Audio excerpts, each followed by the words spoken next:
beyni yoxdur, amma sizin üçün çalışır. Niderland alimləri 3D printerdə çap olunmuş və heç bir elektronikası olmayan unikal mikrorobotlar hazırlayıblar.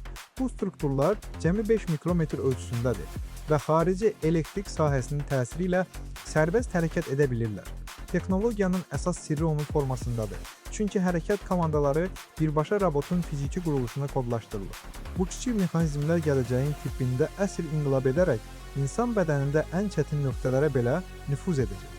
Onlar heç bir sərt detal daşımadıkları üçün toxumaları zədələmədən dərman çatdırılması və diaqnostika prosesini həyata keçirirlər. Mürəkkəb prosesorlar əvəzinə fizika qanunlarından istifadə olunması bu cihazları həm təhlükəsiz, həm də çox səmərəlidir. Hazırda alimlərin qarşısında duran tək problem bu, canlı zəncirlərin hərəkəti üzərində tam nəzarəti ələ keçirməkdir.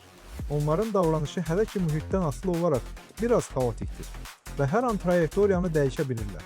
Amma yaxın gələcəkdə bu robotlar tibbi əməliyyatların ayrılmaz hissəsinə çevrilərək həyatımızı kökündən dəyişəcək. Bu texnologiya hələ ki laboratoriya mərhələsindədir və kommersiya satışı yoxdur.